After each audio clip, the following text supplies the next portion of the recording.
La diffusion vient de démarrer. Tous les participants sont en mode écoute seul. Bonjour à tous, merci de participer à notre webinaire intitulé « Trouver la compétence qui boostera votre R&D » et qui aborde plus spécifiquement le recrutement des jeunes docteurs. Nous sommes deux aujourd'hui pour aborder ces sujets, Nicolas et moi-même. Nicolas, je te laisse te présenter. Oui, bonjour à tous, Nicolas Feuillard. Je travaille chez Heming depuis 5 ans et auparavant, je travaillais pour le cabinet de recrutement Hayes. J'interviens comme consultant en recrutement scientifique, essentiellement sur les domaines informatiques, banque, finance, assurance et BTP. Merci Nicolas. Pour ma part, je suis consultante en financement de l'innovation chez Heming depuis près de 8 ans et en tant que project leader, je travaille également plus spécifiquement sur les notions de recherche d'expertise. À titre d'information, sachez que pendant toute cette présentation, vous avez accès à un module de questions en bas à droite de votre écran. Nous répondrons à vos questions à l'issue de la présentation. Notre webinaire va s'articuler en 4 phases. Tout d'abord, les atouts des docteurs et en quoi ce sont des accélérateurs stratégiques de la R&D. Ensuite, nous verrons quel est notre rôle à jouer dans cet écosystème, puis les enjeux et les étapes clés du recrutement. Enfin, nous présenterons 2 cas pratiques. Premier point, en quoi les docteurs sont des accélérateurs stratégiques de votre R&D. Tout au long des missions que nous confient nos clients, nous échangeons autour des projets de R&D, de leurs facteurs de réussite ou au contraire des potentiels freins. Il ressort bien souvent de ces échanges qu'il manque la personne clé qui va faire avancer comme il se doit un projet qui est parfois en souffrance. Cette personne, ça pourrait clairement être un docteur, un jeune docteur ou autre appellation, un PhD. Or, il apparaît qu'ils sont sous-représentés encore dans les entreprises privées. Nous vous proposons de réaliser un sondage rapide avec la question suivante. Travaillez-vous, vous, avec des jeunes docteurs? Donc, le sondage va se lancer.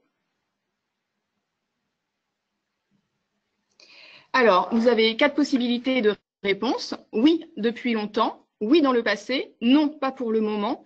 Non, pas encore, mais prochainement. On vous laisse quelques secondes pour répondre. Un petit moment encore. Et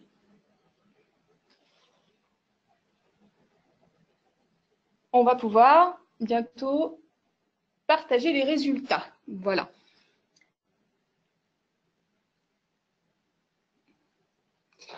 Alors, il apparaît que oui, vous travaillez avec des jeunes docteurs depuis longtemps, pour 35% d'entre vous, donc ce qui est plutôt quelque chose de très positif.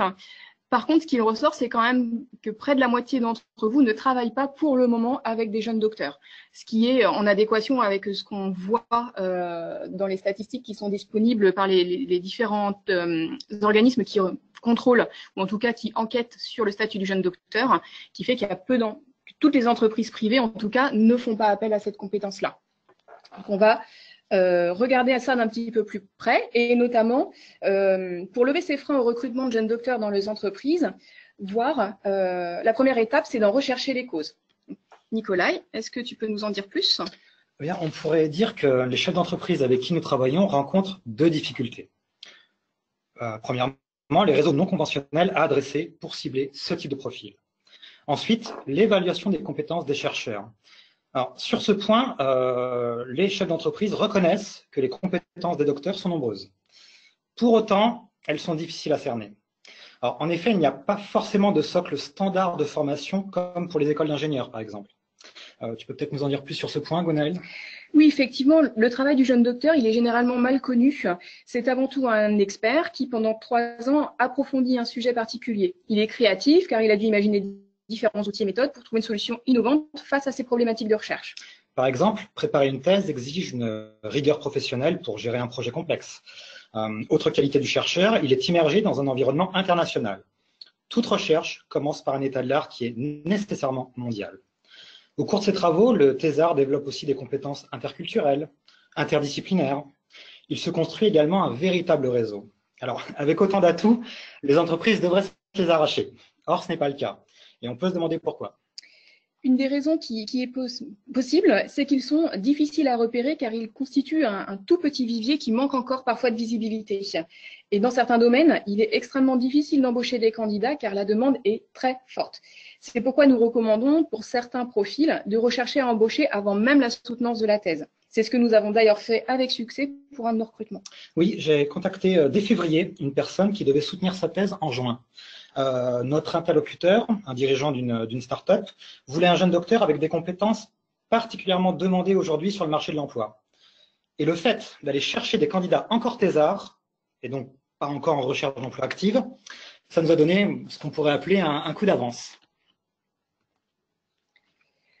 Face aux difficultés que nous venons d'exposer, beaucoup d'entreprises préfèrent renoncer à recruter un jeune docteur et procèdent à des recrutements qui sont plus standards ou à l'embauche d'ingénieurs. On met souvent d'ailleurs en opposition ces deux types de profils, ingénieurs et docteurs, et il existe beaucoup de lieux communs sur les docteurs, les ingénieurs et les compétences des uns et des autres. D'expérience, une formation ingénieur et une formation doctorale, elles n'apportent pas les mêmes choses et elles ne sont surtout pas à mettre en opposition. En tant qu'ingénieur, nous apprenons à rechercher des solutions concrètes à des problèmes complexes en nous appuyant sur des données précises. Ce cadre d'études s'accompagne d'un ancrage fort au monde de l'entreprise, gestion de la communication, comptabilité, gestion, travail en équipe, etc. En tant que docteur, nous apprenons à gérer un projet scientifique de plus large envergure sur une durée beaucoup plus importante, de 3 ans minimum, et à créer de la connaissance. Au-delà de la spécialisation technique considérable acquise au cours des 3 ans de la thèse, il s'agit vraiment de prendre part à la définition des hypothèses de travail, au regard de la littérature scientifique, d'argumenter ses choix, ses conclusions auprès de ses pairs, etc. Et le champ des compétences acquises et du vécu au cours d'une thèse est très vaste et ça ne peut que servir l'entreprise qui embauche un docteur par la suite. Nicolas va vous expliciter maintenant quels sont les atouts du docteur. Disons que la présence des docteurs dans les entreprises, c'est un facteur clé dans l'adoption, l'exécution de nouvelles technologies et des méthodes d'apprentissage qui sont liées à ces technologies. Cette présence de docteurs renforce la capacité des entreprises à résoudre des problèmes complexes. C'est pourquoi la mobilité du personnel de recherche académique vers les entreprises est considérée comme l'un des meilleurs moyens pour favoriser les transferts de connaissances. Cette entrée des docteurs dans la R&D industrielle, c'est d'ailleurs l'un des principaux objectifs de la politique de formation doctorale qui est menée par les pouvoirs publics en France depuis 20 ans. Alors Gwenaëlle, je te laisse nous en dire un peu plus sur l'atout financier que représente cette présence de docteurs dans les entreprises. Oui, parce qu'un des atouts non négligeables du recrutement de profils de docteurs ou en formation doctorale, c'est le coût pour l'entreprise. Il peut en effet être compensé grâce au dispositif du crédit d'impôt recherche ou par des subventions qui sont possibles. Par exemple, pour un jeune docteur, le dispositif du CIR prévoit une prise en compte de certaines des dépenses pour le double du montant, sous réserve de certains critères, d'éligibilité notamment. Et dans le cas d'un doctorant, celui-ci peut bénéficier d'une valorisation au CIR de 3 ans au cours de sa thèse et de subventions par la NRT pour les thèses CIFRE. Enfin, le recrutement d'un profil docteur, c'est un indicateur de performance de la R&D qui est très fort, notamment pour l'obtention des financements, la sécurisation du CIR. C'est un indicateur qui est extrêmement bien perçu par les organes de contrôle du CIR. Venons-en maintenant à notre rôle à jouer que Nicolas va vous présenter. Au regard de ce qu'on vient de se dire, le monde industriel et le monde académique ont des besoins convergents. Alors, pour les entreprises, il s'agira de trouver la perle rare avec la bonne compétence scientifique et avoir un accès aux techniques les plus innovantes. Pour les universités, il s'agira d'assurer l'employabilité des docteurs qu'ils ont formés.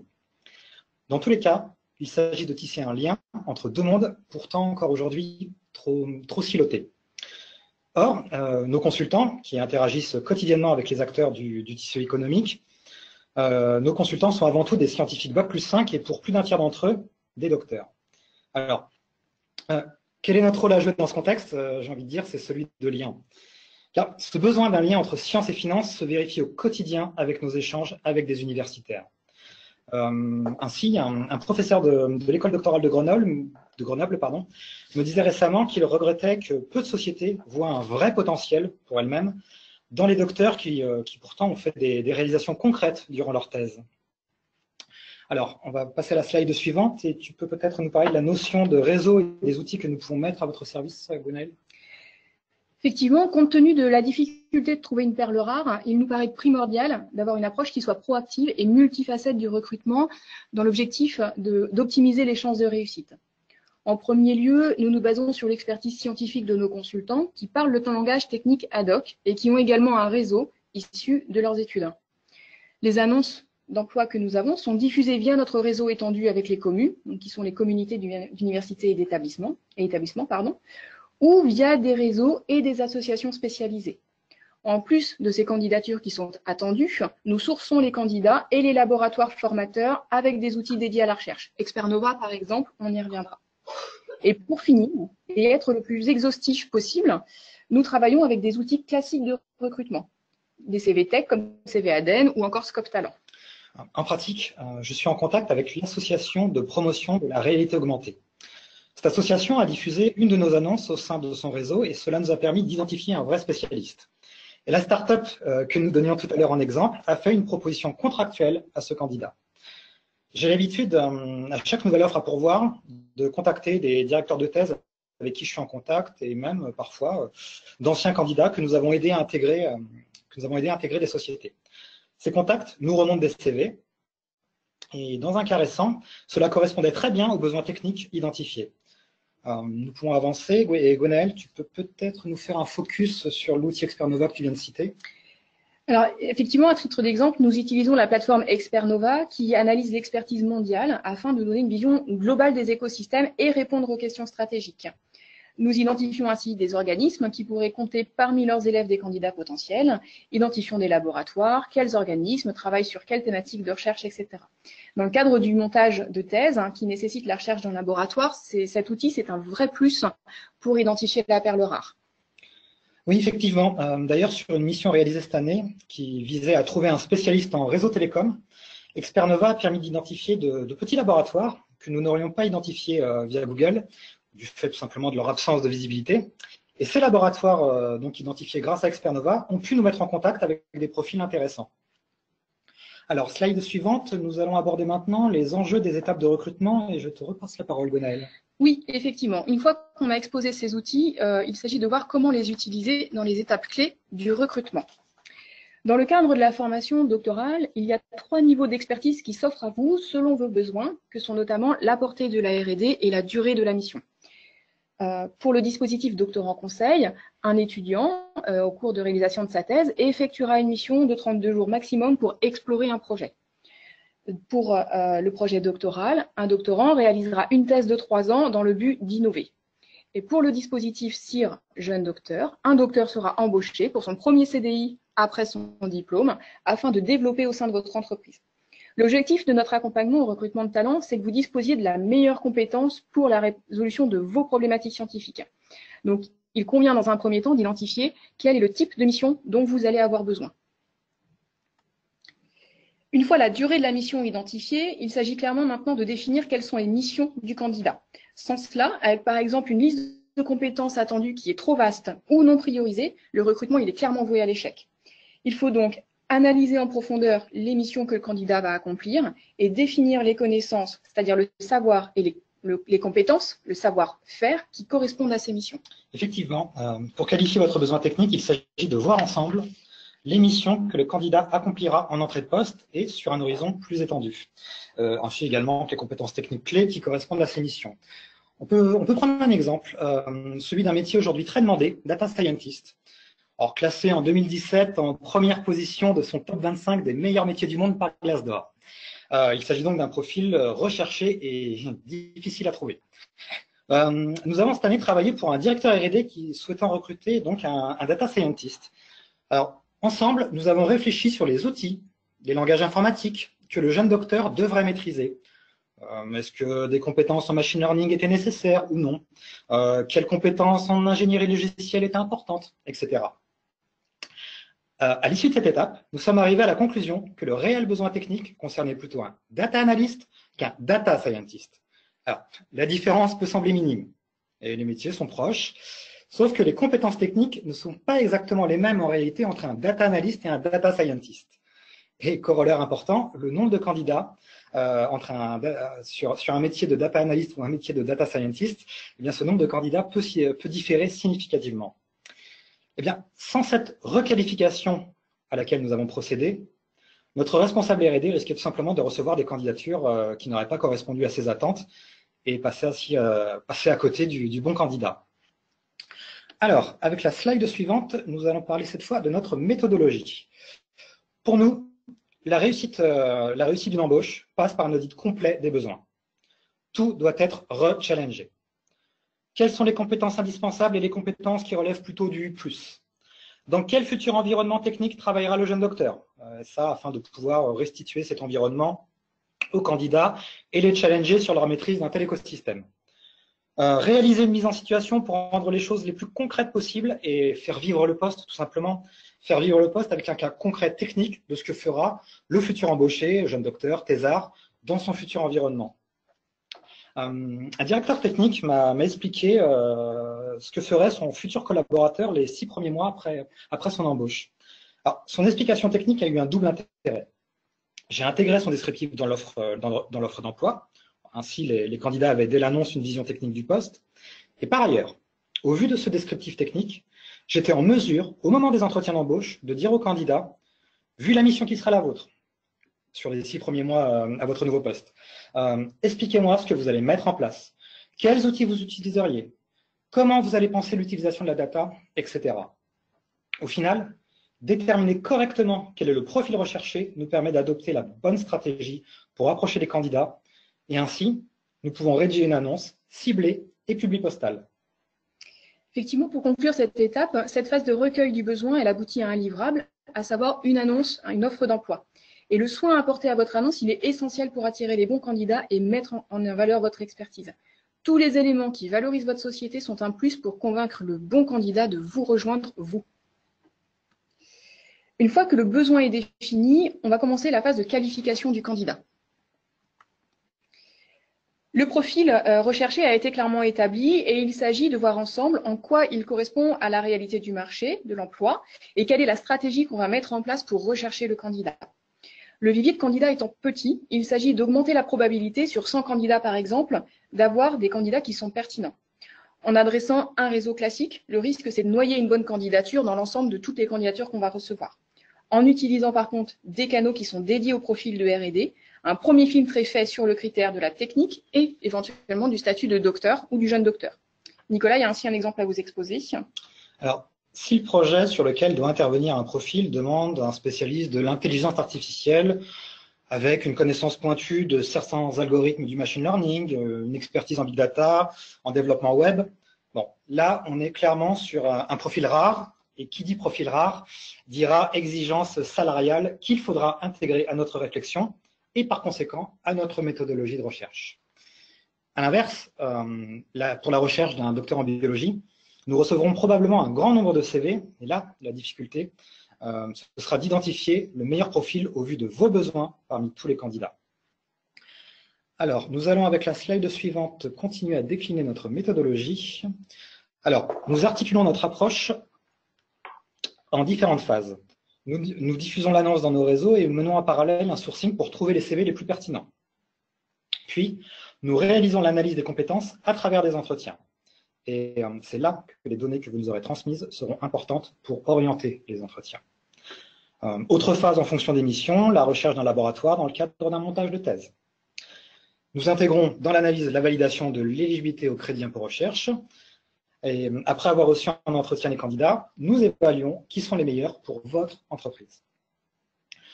Comme pour l'étape de définition du besoin, cette phase de la mission aboutit à un rendu concret en fait. Une shortlist de candidats qui vous permet de recevoir les profils les plus pertinents, et ça dans un minimum de temps. Alors Gwenaëlle, je te repasse la parole pour la phase qui concerne la mise en relation.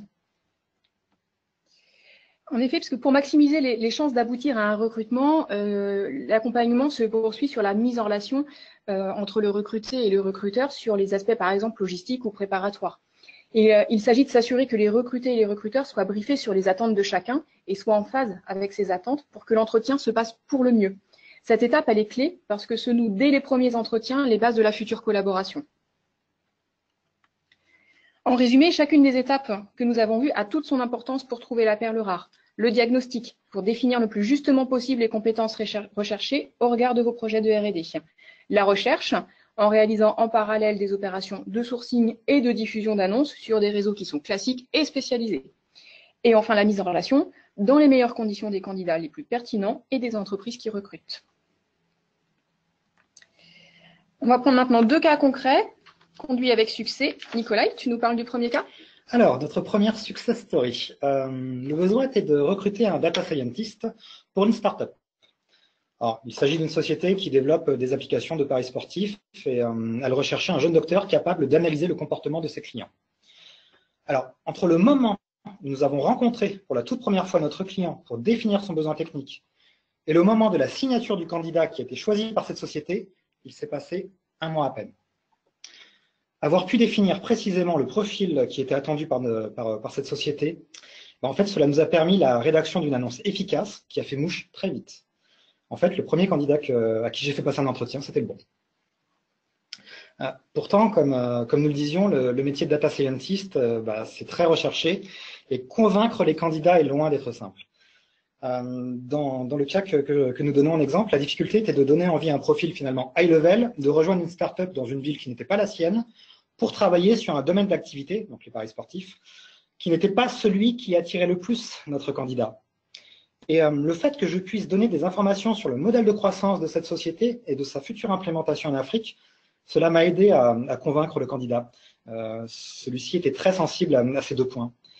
Alors, ce candidat, en fait, avait 3 offres d'embauche et s'il a privilégié cette start-up plutôt que 2 autres sociétés qui interviennent dans le domaine de la santé, c'est tout simplement savoir ce qui était le déclic, c'était de savoir qu'il serait amené à contribuer à développer tout un business sur le continent africain. Bon, évidemment, la solidité financière de la start-up a pu jouer. Si j'ai pu avoir ces informations, c'est grâce à notre connaissance des projets de notre client. Et là, c'est pour nous la preuve que bien vous connaître nous permet de vous guider pour savoir quels éléments mettre en relief auprès des candidats. Et je vois qu'il y a une question qui est tombée. Vous nous demandez qu'est-ce que c'est qu'un data scientist? Alors, un data scientist, c'est tout simplement une personne dont la mission est d'analyser les data, les données qui vont transiter dans une société pour faire des use cases, pour analyser certains comportements, notamment les comportements des clients de la société, par exemple. C'est de formation, il y a des formations assez diverses, c'est souvent des mathématiciens, mais nous, nos clients, nous ont plutôt demandé des docteurs en informatique qui apportent toute leur expertise sur la maîtrise des outils de big data, notamment, qui sont vraiment une expertise très, très appréciée aujourd'hui, et notamment tout ce qui va être la maîtrise de différents frameworks type Hadoop, Elasticsearch. Bon, je ne vais pas rentrer dans les détails car là, je vais devenir un petit peu trop technique et j'espère que j'ai répondu à votre question. Donc Nicolas, il nous parle avec passion du recrutement sur des profils IT, mais ce n'est pas notre seul secteur. Hein. On intervient tout secteur technique et scientifique. Et un autre exemple qu'on peut citer, donc là, c'est sur un profil plutôt matériaux. Et il s'agissait donc d'une entreprise spécialisée dans le BTP qui recherchait un jeune docteur spécialisé dans les matériaux verts pour les ouvrages métalliques. Et les compétences à rechercher chez le candidat, elles étaient très nombreuses et le recruteur particulièrement conscient des difficultés de rechercher la perle rare.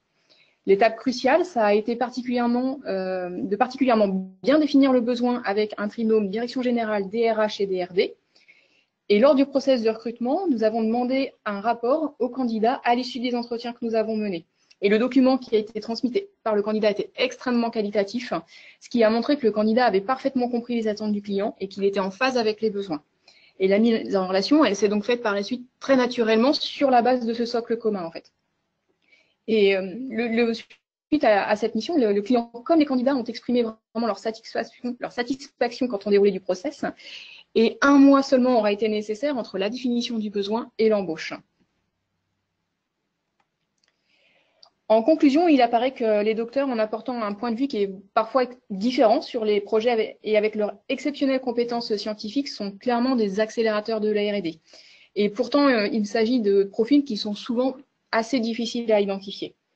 Cela n'est possible pour nous qu'avec une méthodologie qui est robuste, qui est basée sur des moyens humains, spécifiques, des réseaux dédiés, des réseaux classiques et une démarche cohérente de diagnostic et de conseil. Alors, nous vous remercions de votre écoute. Et nous sommes à l'écoute de vos questions. Alors, une question arrive. Un docteur en médecine peut-il être embauché en tant que jeune docteur? Normalement, le statut du jeune docteur s'applique aux docteurs en sciences et pas au doctorat d'État, en fait. Donc, non, ils ne sont pas concernés. Alors, une autre question. Oui, j'en ai une qui vient d'arriver. Alors, vous parlez de vivier lors de la recherche de docteur. En règle générale, quel est le nombre de jeunes docteurs en France? Alors, les données ne sont pas forcément tout à fait récentes, mais sur le site de l'enseignement supérieur, il est indiqué que, par exemple, en 2012, il y avait 13 000 doctorats qui étaient délivrés. Et en 2013, 67 000 thèses étaient en cours, ce qui donne une vision du renouvellement de ce vivier de candidats. Alors, on a une question. Œuvrez-vous dans le domaine des SHS et si oui, en lien avec quelle université, par exemple? Alors, on peut effectivement tout à fait intervenir dans le domaine des SHS, puisqu'il y a des doctorats spécialisés dans cette thématique-là. Il y a notamment des laboratoires sur les universités parisiennes avec lesquels nous sommes en partenariat qui œuvrent sur ces thématiques-là. Donc oui, c'est tout à fait effectivement une thématique que l'on peut prendre.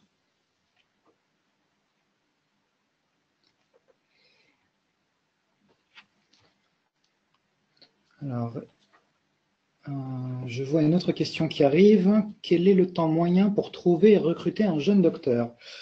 Alors, déjà, il y a différents paramètres à prendre en compte. Je dirais que plus le profil sera rare, plus cela peut quand même complexifier la recherche. Par ailleurs, et là je fais un retour par rapport à ce que nous disions en début de webinaire, si nous allons chercher des personnes qui n'ont pas encore soutenu leur thèse, évidemment, mécaniquement, le délai d'embauche sera prolongé par rapport, enfin, en devant tenir compte de cette date de soutenance. Maintenant, je dirais qu'une recherche moyenne, ça prend 3 mois. Cela dit, si on procède ainsi qu'on a tenté de vous le présenter au cours de ces webinaires, donc vraiment en qualifiant au mieux votre besoin technique, en échangeant au plus près avec vous, on peut réduire le délai de recherche et les deux des exemples que nous vous avons donnés, ça a pris 1 mois tout simplement, encore une fois, entre notre première prise de contact avec la société qui recherchait un candidat et la signature du contrat du profil que nous avions identifié pour la société. Ok, merci Nicolas. Je vois une autre question. Le docteur conseil, cela consiste en quoi? Alors, le doctorat conseil, c'est quelque chose qui est relativement méconnu encore. En fait, ça vise à permettre à un étudiant encore en réalisation de sa thèse de pouvoir réaliser une mission en entreprise. L'intérêt est double. Donc, cette mission, elle est de 32 jours maximum par an. Et l'intérêt, il est à la fois pour le doctorant et pour l'entreprise. Pour le doctorant, ça lui permet de réaliser une mission en entreprise, de découvrir parfois le monde de l'entreprise s'il n'a pas eu l'occasion de le faire avant, de s'intéresser à un autre sujet, à faire une autre chose que son projet de thèse et à montrer qu'il est aussi tourné vers autre chose que sa thèse. C'est quelque chose qui est extrêmement positif et bien perçu par des doctorants qui ont eu l'occasion de faire ces missions.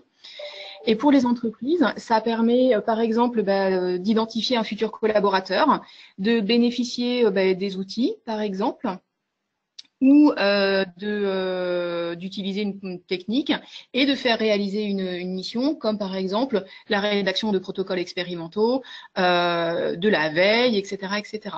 Donc, il y a vraiment un intérêt. Et je vois qu'il y a une question subsidiaire qui demande justement comment valoriser le doctorant conseil au titre du CIR. Il y a, suite à cette réalisation d'une mission, une facturation qui émane de l'université. Et en fait, sous réserve des critères d'éligibilité, si la mission est éligible au titre du crédit d'impôt recherche, la facture peut effectivement être prise dans l'assiette. Donc, il y a vraiment un intérêt scientifique, technique, humain aussi, puisqu'on va aller voir financier. Alors, je vois une question. Généralement, un docteur en R&D peut-il rechercher des fonctions intégrant le management d'équipe?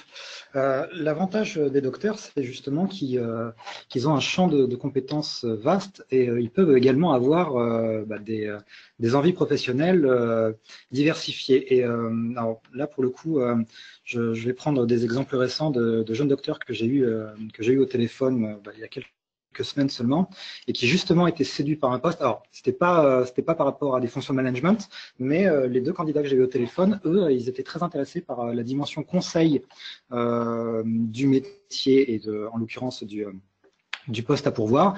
Donc oui, il y a quand même une variété de compétences, mais aussi de volonté d'évoluer qui peut tout à fait faire que les docteurs en R&D auront envie d'intégrer à leur cursus le management d'équipe. Alors, il y a une question qui porte sur la période idéale pour le recrutement.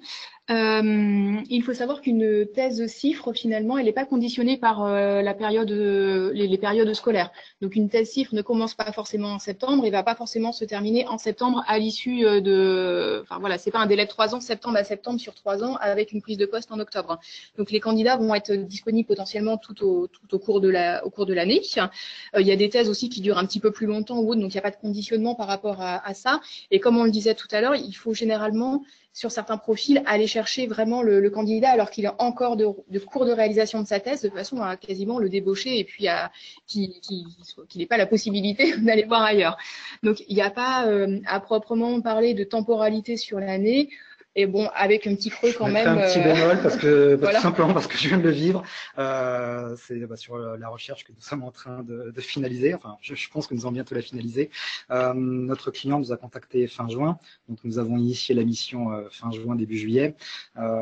C'était un profil vraiment très rare, donc là, ce n'était pas tellement nos outils de sourcing qui allaient nous être utiles, c'était vraiment d'aller démarcher les petits laboratoires en fait, et tout simplement d'avoir contacté les laboratoires et les universités, les directeurs de thèse début juillet. Les gens étaient en vacances et je pense que nous avons perdu sur cette mission 1 mois à peu près parce que tout simplement, vraiment, je me suis vraiment rendu compte qu'il y avait un délai qui s'allongeait par rapport à mes missions habituelles. Voilà, mais c'est vraiment un cas très spécifique. Maintenant, en effet, si on peut initier la mission à un autre moment que fin juin, début juillet, c'est parfait. Il y a une question qui est, est-ce que ça vous arrive de ne pas trouver un candidat? Alors, ça nous arrive d'avoir des missions qui sont plus difficiles que d'autres pour trouver le bon candidat. Et en fait, le cœur du problème, c'est vraiment la première étape. Si le profil est mal ciblé, si les compétences sont mal priorisées, hiérarchisées, en fait, l'annonce, elle va être trop vague et on va jamais réussir à trouver le bon candidat parce que le besoin, il n'est pas clair. Le DRD ou la personne recrutant, finalement, n'a pas forcément bien qualifié son besoin. C'est encore un petit peu flou ou voilà et finalement l'annonce est pas tout à fait bien calibrée et le besoin étant pas clairement identifié, les candidats qu'on adresse sont pas forcément les bons en fait. J'ai là aussi un cas qui est arrivé en début d'année.